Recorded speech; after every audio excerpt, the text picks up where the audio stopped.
Hello दोस्तों, स्वागत है आप सभी का आज के इस नए वीडियो में। तो फ्रेंड्स, आज के इस वीडियो में आप लोग को बताने वाला हूं कि कक्षा 10 के एक महत्वपूर्ण प्रश्न को, और ये प्रश्न आपके एग्जाम में 100% पूछा जाता है। और इस साल भी ये प्रश्न नहीं, इसके अलावा ऐसे ही प्रश्न पूछे जाएंगे। और आप इसमें गलती क्या कर देते हैं, ऐसे दो प्रश्न पूछे जाएंगे, एक प्रश्न 6 नंबर का, मतलब दोनों कितने नंबर के हो जाएंगे, 12 नंबर के प्रश्न। और आप इसमें गलती क्या कर देते हैं वो मैं पूरा गलती भी बताऊंगा। और आप अपने कापी पे क्या चीज़ लिख के नहीं आते हैं जिस कारण आपको लगता है कि मैंने अधिक लिखा फिर भी हम लोग का नंबर कम हो गया। ठीक है, यहाँ पे मैंने लिखा है कि 22 फरवरी को केवल ऐसे ही लिख देना, कोई दिक्कत नहीं होगी, आपको केवल ऐसे ही लिख देना है। यहाँ पे हम लोग को प्रश्न दिया गया है कि निम्नलिखित पद्यांशों को ध्यानपूर्वक पढ़कर नीचे दिए गए 3 प्रश्नों के उत्तर दीजिए। अब हम लोग को प्रश्न ये है, इसी को हमको पढ़ना है। आपको एग्जाम में ये प्रश्न आपके अपने कापी पर नहीं लिखना है, केवल मैंने लिखने के लिए बताया कि ये प्रश्न है, इसको पढ़ के हम किन 3 प्रश्नों को उत्तर देने हैं। देखिए प्रश्न क्या है कि चरण कमल बंदो हरिराय जाकी कृपा पंगु गिरलंघ है, अंधे को सब कुछ दर्शाई, बहिरव सुनो गूंग पुन बोले, बोले रंग चले सिर छत्र धराई, सूरदास स्वामी करुणा में बार बार बंदो ते पाई। ये हम लोग का प्रश्न है। ये हम लोग का क्या है, पद्यांश है। क्या है, पद्यांश। इसको हम लोग को पढ़ लेना है अच्छे से। और उसके बाद से नीचे दिए गए प्रश्न, मतलब ये प्रश्न है कि प्रस्तुत पद्यांश का संदर्भ लिखिए। प्रस्तुत पद्यांश का संदर्भ लिखिए। कितने अंक का है, 2 अंक का है। इसमें हम लोग को लिखना क्या, संदर्भ लिखना एकदम सिंपल होता है। मैंने एक वीडियो में बताया भी है, इसीलिए यदि आप वीडियो को नहीं देखे हैं तो इस वीडियो को देख सकते हैं। इसमें मैं आपको संदर्भ लिखने का भी तरीका बताऊंगा, रेखांकित अंशों की व्याख्या, तथा एग्जाम में जो आया प्रश्न है उसको किस प्रकार से हल करेंगे ये भी मैं आपको बताऊंगा। देखिए संदर्भ आपको लिखना कैसे है, सबसे पहले तो आपको ये पता होना चाहिए कि चैप्टर का नाम क्या है, जिस चैप्टर से लिया गया है। उसके बाद से आप इसके लेखक या कवि का नाम याद कर लीजिए, इसके कवि का नाम याद कर लीजिए। देखिए इसी 2 चीज़ का उपयोग करके आप संदर्भ लिख लेंगे। देखिए संदर्भ लिखना कैसे है कि हम प्रस्तुत पद्यांश हमारी पाठ्य पुस्तक है हिंदी काव्यखंड के पद नामक पाठ से लिया गया है। इसके रचयिता कौन है, रचयिता कौन है, सूरदास जी हैं। मैंने इन्हीं 2 शब्दों को हाईलाइट किया क्योंकि मेन पॉइंट है, इसीलिए आप इनको भी अपने एग्जाम में हाईलाइट करेंगे। जो आपके एग्जाम में मेन पॉइंट आपको नजर आएंगे उसको क्या कर देंगे, हाईलाइट कर देंगे। ठीक है, प्रश्न नंबर 1 कंप्लीट हो गया, 2 नंबर मिल गया आपको।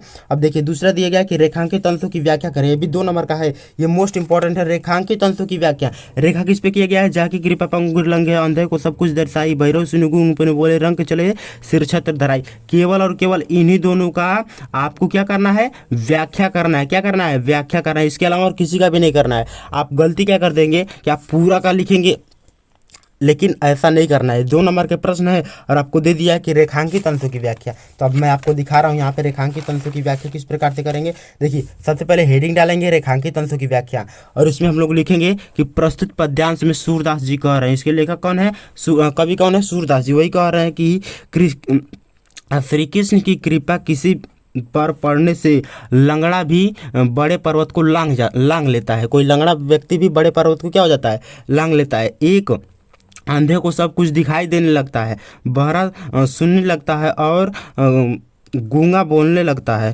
तथा यहाँ पे दिया कि हे श्री कृष्ण, आपकी ही कृपा से गरीब आदमी अमीर बनकर अपने सर पर छत्र धारण कर लेता है। ये क्या है, श्री कृष्ण जी की महिमा। मतलब कि आपको इसी को क्या करना है, अपने एग्जाम में वर्णन करना है। रेखांकित अंशों की केवल व्याख्या 2 लाइन में मैंने जो आपको दिखाया, ये जो रेखांकित अंश है इसी की व्याख्या है, ये दोनों लाइनें, इन्हीं दोनों लाइनें की। ठीक है, इसी तरह आपको एग्जाम में लिखना है, केवल 2 लाइनों की व्याख्या करना। अब यहाँ पे देखिए ये थर्ड वाला जो प्रश्न क्या दिया गया था आपको, थर्ड वाले में दिया गया कि इनमें कौन सा अलंकार और वह रस है। इसमें अलंकार और रस ढूंढना है, और ये कितने नंबर का है, 2 नंबर का। तो इसमें अलंकार कौन सा है, देखिए ये एक तो पहले ये बार बार आया है, इसीलिए अलंकार मैंने यहाँ पे पढ़ के दिखा रहा हूँ आपको। अलंकार जो है अनुप्रास अलंकार है, रूपक अलंकार है, पुनरावृत्ति प्रकाश अलंकार है। और उसके साथ इसका रस कौन सा है, तो भक्ति रस है। कौन सा रस है, भक्ति रस। ये 2 नंबर के प्रश्न आपके क्लियर हो गए। रस आपको बताना है और अलंकार बताना है, केवल इन्हीं दोनों चीज़ को बताना है। लेकिन आप काव्यगम संदर्भ में जब लिखते हैं अपने एग्जाम में, मतलब कि अपने स्कूल में, तो कैसे लिखते हैं, पहले भाषा लिखते हैं, फिर शैली लिखते हैं, फिर रस लिखते हैं, मतलब 4-5 चीज़ लिखते हैं। लेकिन इसमें आपको कुछ नहीं करना है, केवल अलंकार पूछा है और रस पूछा है। तो रस और अलंकार आपको ऐसे ही लिखना है, इसके अलावा और कुछ नहीं लिखना है। ठीक है, तो समझिए किस प्रकार से आपने एग्जाम में कॉपी को लिखना है। ये 6 नंबर के प्रश्न हर साल पूछे जाते हैं इस साल, तो मतलब कि इन्हीं प्रश्नों की चर्चा ही है आपको एग्जाम में, इसके अलावा कोई प्रश्न आ ही नहीं रहा है। ठीक है, प्रश्न पूछे जाएंगे, इसीलिए 6 दूना के 12 नंबर के प्रश्न हैं। और आप वैसे प्रश्न में ऐसे गलती कर देंगे तो आपको 12 नंबर नहीं मिलेगा। और यहाँ पे जो मेन पॉइंट है आपके एग्जाम के लिए वो क्या है, आपको रोल नंबर लिख के हर कापी हर पेज पे क्या करना है, आना है, मतलब कि हर दूसरे पेज पे आपको अपना रोल नंबर लिख देना है। ये लिखना इसको नहीं भूलना है, मैं गारंटी के साथ बता रहा हूँ, आप भूल जाएंगे।